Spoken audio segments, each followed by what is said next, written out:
Hello, everyone, and welcome to This Week in Hospitality Marketing, show number 566. I'm your host, Lauren Gray. Wow. If it wasn't live, I'd have to restart all of that because it's early enough to do that. But yes, and apologies for the witness protection program looking thing here. The lights are off to my side. It's a bright day here in the Netherlands, and this is where I get to record. So this is what I have. So I'm sure I'm not taking away too much of the look of it, but the content is what counts, right?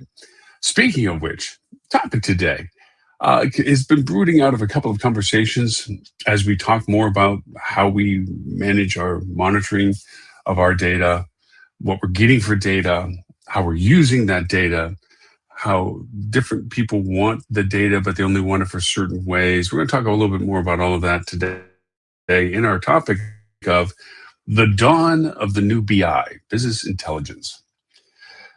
Of course, we've already gone through the wave and the phase of everything has to be AI in front of its term, even if it was being used in this context before. To keep it current, people will put the word AI in front of it, even though nothing's really changed with the product, except for the naming of it.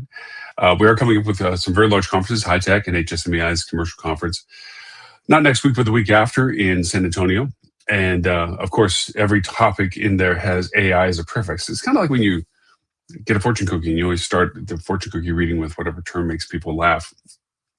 It's kind of the same thing. Everything gets put in front of it. We are actually next week prior to the conference in preparation for those that are going to attend the conference. We're not making it because we're overseas for a moment.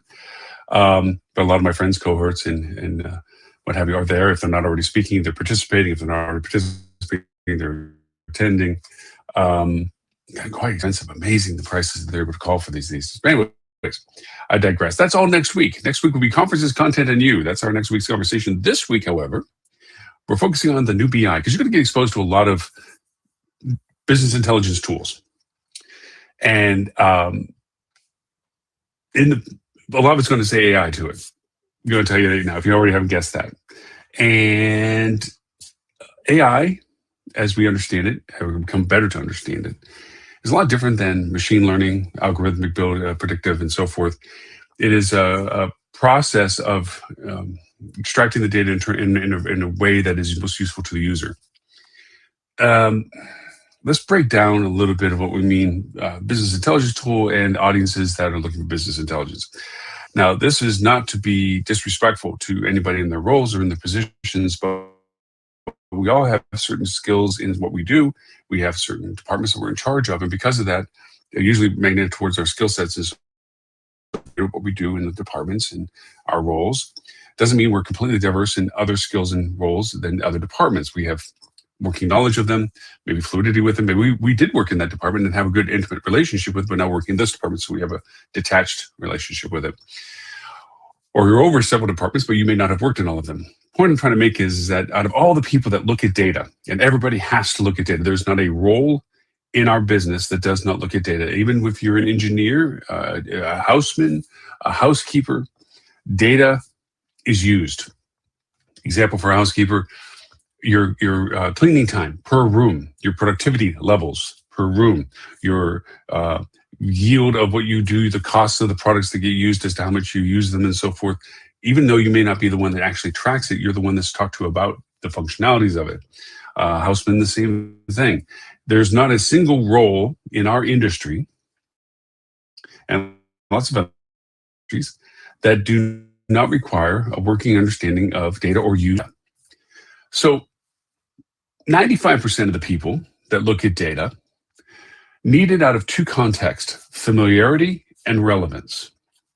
Familiarity is what they are looking for that is related to them in the sense of if you're a salesperson, your sales targets, goals, what you're working towards, how close you to your goals, what's in the queue versus what's been actualized and so forth. If you're in marketing, whole Pandora box of things that you keep track of as to data points to it and so forth. Operationally, P&Ls kind of thing, productivity, yieldability departments, so forth. But you all have your familiar, your relevant content.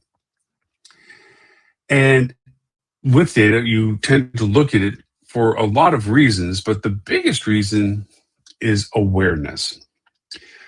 Being aware of the data that you are responsible or tethered to. is 95% of what you, oh, that's a big number, a large portion of what you look at data for. And because of that, there's a familiarity that grows from it. I'll take in case in point, since we're hospitality marketing as a show, marketing numbers. We have been forever educated, for those through in the industry that continue on, the funnel system, total volume of traffic, those that engaged with our site, those that clicked into our site, and those that converted from the site. We have this mental training of this way this process works for us in our online behavior. And so we look at numbers that are reflective of those pieces to it. How many people saw our site? How many people clicked on our site? How many people converted from our site? What channels? Meaning, where did the business come from? Was it this kind of campaign? Was it that social media platform? Was it that email? Was it whatever? That's where the 95% comes in. 95% of the people that look at data look at it for awareness and knowledge of it, and they look for the familiar, so that they put in and go, okay, I understand. I'm at, above, or below what I would be measured against in prior tense, either previous year, previous period, whatever. So if asked by a superior, you are aware and you know what it is that's going on, in a sense that you can answer to it in a broad top-on sense. Like, yes, we realize that our ad campaigns are not producing as much as they should be. I'm going to go over and have somebody look at it, which goes into the next 4% category of usage of data. And those are the moles, the diggers, the people that use it. They grind into the data a little bit more. They look at cause and effect relationships of data, where you say, hey, why is our ad campaigns down? This person that you're asking that question to, if not yourself as the marketing director or what have you, is to go and look and see now what ads, what campaigns are working differently, and maybe which ads in those campaigns are not as effective, and to see whether there's what are the cause and effect relationships that are in there. So that's the next 4% of the people that look at data. Then you have the last 1%. These are the real genuine grinders. They're the ones that go in, create the connectivity of the coding, pull the proper UID data from it, UTM data, excuse me, track and transfer down to a very, very granular level. They're the gearheads of this, and they're the ones that really are they not just look for cause and effect. They know the cause and effect because they've created additional relationships that create the reporting that everybody else is tethered to. So that is the world of data, and most of the data gets used in a reporting circumstance. Here's what it is: snapshots, spreadsheets, whatever. And we've gotten better at the visualization of our data. We tend to use spaghetti charts or pie charts or bar graphs or what have you to give some visualization, heat maps, whatever, to the relatable data, to somehow visualize better the data than just straight spreadsheets and crossover cells. And that simplicity helps the 95% of the people. They can glance, they look, green's good, red's bad. Big bar compared to a little bar, if it's revenue, good. If it's cost, bad. These kind of markers are helpful for, like I said, 95% of the usage of data. And most of the data usage is in reporting. What's going on? And the reporting is defined by categories of interest, categories concerned, things, bosses and superiors that have gone over and said, I want to know more about this, or this is data that we need to track, or this is a measurement that I keep valuable compared to other measurements. These are how the reports get generated. And we've talked about on the show before, when I deal with customers and clients and so forth, we review all of their reporting status to kind of say, why do you have this report and how much of it gets used? Who uses it? And you often find there's a lot of unnecessary reporting going on because at some point it was asked to be done, but that reasoning has passed, or that person that made it happen is no longer there. But because it's done in perpetuity, people keep doing it because it must be important to somebody, so I'm not going to be the one that stops it. Until you ask if their enterprise has closed and you realize nobody's reading it, nobody's using it. Why are we taking our time building it? That happens a lot. And it usually happens in relation to reporting. Reporting is just that. What happened? That's all it is. It's historical performance. The time orientation to it is past, meaning forensically, like what happened last month, what happened to this date, what happened last year, what happened to year to date. These are all reporting processes. Are we doing good this past year, or this past month when we look at it on our performances compared to last year's same time or the period before, the month before? And that's what reporting is for. And that is what most of the data gets used for. Now, if you ask anybody that's looking at the data and you say, would you like the data to tell you what's likely to happen? Like, this is happening, we're reporting it, but would you like to know what is likely to happen? Oh, yeah, that'd be great. Because what does it do? It alleviates some of what you have to do with the reporting data. When people look at reporting data, they have to come up with what it's saying to them as to what they think needs to be done. In other words, what should I do with this data? And if the process could condense that a little bit, that gives a little bit more time back to the user, not having to do it for themselves. And it also helps them create some metrics that maybe they didn't see something that the data's predictiveness would. Okay, so the next level of data usage is predictive.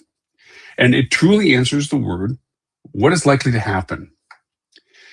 What it does is it forecasts future outcomes. Okay, it uses historical data and business tooling, okay, to determine the future indicators, I should say, to determine what the data is trying to show you. It doesn't do anything for you. It just simply points you to saying, hey, historically, this was performing at this. Now it's performing at this. And this is what we think is what caused it.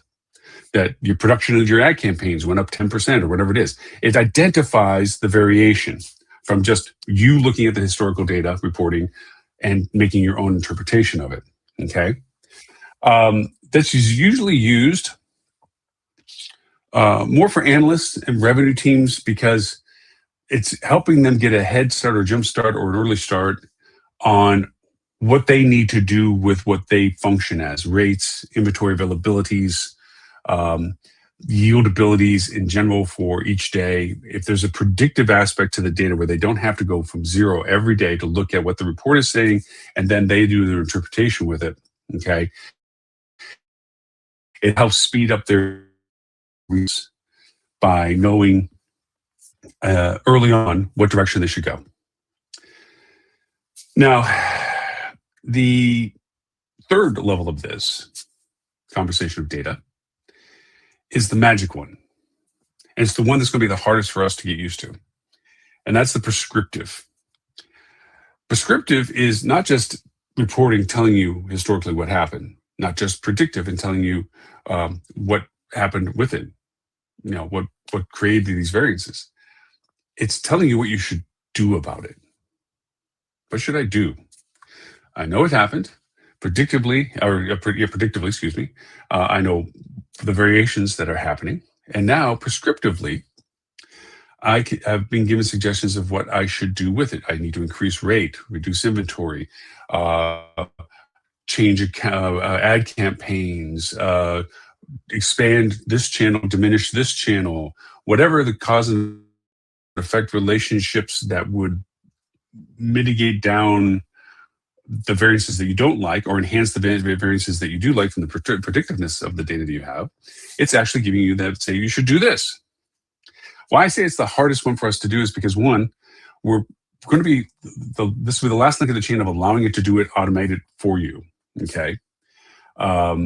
He's going to give you all the information prescriptively that you want as to all the things you should do, but you're still going to be the one that has to actually enact them. Now, I say that with the complete caveat in knowing that Google is doing exactly what I told you is going to be the hardest thing for us to do.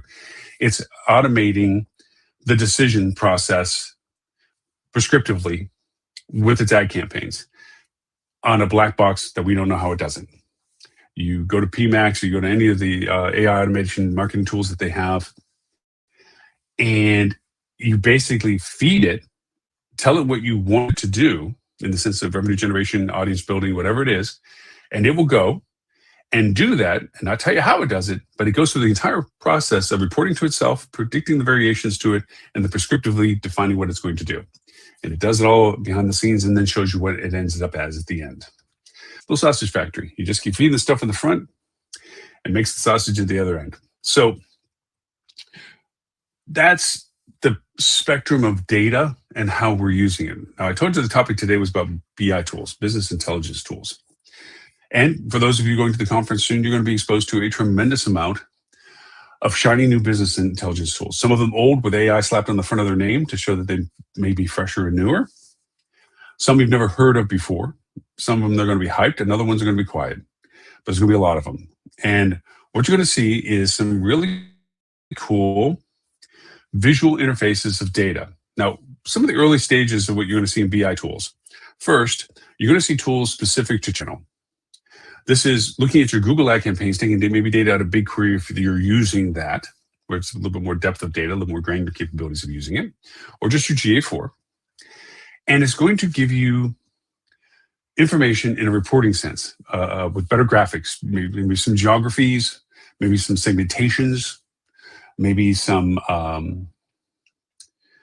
demographics outside geography, behaviorals. It might have some sort of nice visualization of understanding the reporting of the data visually better. Other BI tools are going to aggregate a lot of channels that normally you didn't get the ability to have before, where if you had to go look at your brand business, you had to go to the brand channel to look at. If you had to go to your social, you had to tip over to your social. If you had to go over to your OTAs, you had to go to your OTAs. You had to go all these different channels, and you had to put together what you needed from each one of them to look at them in one entity and see comparatively what they're doing. A lot of BI tools now, I wouldn't say a lot, but there is a few, are doing that for you. Give us access to your accounts. We'll create the automation that creates it all into one single interface, one user experience, to let you do your job better. Okay. Now, this is still just reporting. This is just still putting things together. That's the level of those BI tools. BI tools are more of an aggregation of data for your reporting process. And why they will be so popular is because 95% of the people, as I mentioned before, really just need to be aware of the familiar data that they have for them to know what to do for that day, or what will be asked of them that day, or what they need to answer to that day. Good day, bad day, things have to happen, things are going okay, whatever. It's a template of activity. It's a creature of habit that we do this, just like the old star reports. Go to tab 4 to look for your RevPAR. You know, if things going well, or getting into trouble, do I need to be doing something different, whatever. So that's a marketing BI tools. There's the BI tools for operators and so that will look at flows of cash flow versus, you know, your typical audit reports. You know, where are we for our goals revenue wise? Where are we for our costs revenue wise? Where are we for our margins per department? Blah, blah, blah. There will be BI tools associated with that as well, but I'm going to refer more to the marketing BI tools. So you have BI tools that are going to be channel specific that are out there now. And you have BI tools that are going to be aggregate specific, which will be multi-channel collaborations and putting it all into a user interface. And then you're going to have a new level of BI tool that's going to be the prescriptive. Predictive first. We'll talk about predictive first. And the predictive will be, here's all the data we collected for you, aggregate. And we're going to show what you should be looking at in the variations. Your paid Google campaign performances right now are less than whatever you told me to measure it to, whether it was previous period, previous year, or day to day, or whatever. And it's going to show you these variations in the BI tool, so that it kind of puts little sticky flags, little sticky notes, comments on the, hey, here's everything, but these are the things you should look at first. Those BI tools are venturing into the predictive. Okay, they're telling you, hey, these are changing. You should look at them. Now, this is where you're going to start seeing the dawn of the newer BIs. The newer BIs are going to tell you what they think the predictive is doing. Why did it get flagged? If your paid Google campaigns are down 5% in production month over month, it might then predictively go look, AI functionality. I say that with air quotes because it's still machine learning and senses of how it gets it. It's going to go look at your ad accounts you give it access to, and it's going to see where that diminishment it came from, what contributed to that variance it's pointing out. And it's going to predictably say, hey, reporting wise, Here's the production of your Google Pay campaigns. Predictably, it's lesser than what it was the time before, which you want me to make sure I pointed out. And this is because these ad sets are down so much in performance. That's the predictive BI tool. The prescriptive variation of this BI tool functionality will be you need to increase funds because the conversion's there, but the volume isn't. Decrease funds because the conversion isn't there and the volume is, and you're not getting it. The pricing is too far, it's too expensive to maintain that status. You don't want to spend more than $2.50 a click, and it's in order to reclaim your percentage of voice, it's going to cost you over $3. That's a threshold you don't want to spend because the production isn't worth it. So we're not going to do it. See, these are all things that you have to begin to set up for the predictive model to work, for predictive AI to work, for predictive BI tools to work. You need to create the parameters of KPIs. How much is too much in the sense of cost, and how little is too little for revenue. And you create these borders, basements and ceilings, as a deterministic value that the BI tool will use first for prescriptive identification, but also for predictive modeling. And when I say modeling, I mean if things within the parameters of this basement ceiling relationship you have on cost and revenues, or whatever the criteria is, volumes of audience versus penetration value of voice, or whatever those criteria are, those are the borderlines, the bumpers, that the tool will use to be deterministic as to what it shows you in its predictive and prescriptive modeling. Now, when you go to talk to people about BI tools and what they do, you will be enamored with they're going to want to talk about the new and the sexy, the things that hopefully other places aren't doing, or that they do prettier or nicer, or whatever value they say they do in contrast to their competitors. But keep in mind these words of admonishment. 95% of the people that will use the tool that you are enamored with, that you sign on the dotted line for and get your company to buy or rental or release or whatever it is, won't use it to its full potential. In fact, they will use it no more than the current reporting they have. Because in their world, three things are happening. One, they need to be aware. So the report does that. That'll cover their existence for a lot of their day. For the few times that they need to react to what the report says, they have a familiarity with the data already. Remember the commonality of the data that they like? Same numbers, the funnel system, and so forth. And the predictive aspect of the BI tool is either going to be affirmational, or it's going to be looked at skeptically because it doesn't match what they think. They may be going into it to see why what they think is different than what the BI tool is doing, but not from a positive to reinforce the BI's success, but to reinforce their being right and that being wrong. And when it looks at the predictive modeling, they're unlikely to truly use it because they can't take credit for it, number one, because you gave them the tool. And if all they do is keep telling you the same thing you already got the tool to tell you, then why do you need them? Mm-hmm. So they always have to validate their opinion in a slight variance to what the predictive model and the prescriptive answer is, simply to show the humanistic or their unique value to the question. That's the other part that makes predictive and prescriptive hard. Upper management is going to look at if they can continue to see prescriptive modeling being accurate, then they're going to diminish the resources, people, that they need to be in the food chain that reaffirms it. The more you reaffirm the prescriptive model, the less secure your position is outside of the context of the reporting requirements. If there is always a modicum of variance that is played out that you did a better choice than the prescriptive model because you're aware of more influencing factors than the model itself allows for, then your job security maintains, and the platform is now in jeopardy of being kept because it's not really proving to be as valuable as it was purchased for. The problem is, after it's purchased and handed down to the staff to use, most of the time that doesn't come to light until well past a lot of apathy. And a year-ish later, somebody raises their head going, why are we paying for this platform? We really don't use it. We still get great information from Bob, and it never matches what this prescriptive modeling is doing, but we're paying for this. It takes a long time to get there, especially if the higher up person was so enamored with it that they bought it and have it, there's very few people below them that are going to go and say, hey, dude, you made a shitty choice. Or girl, you made a shitty choice. This is costing us money we don't need. Really hard to have that level of gusto to defy a very high up. Say, for instance, the CEO wants it, buys it, hands it down, all the property people have it, and the DOS of a property just says this is just a waste of money.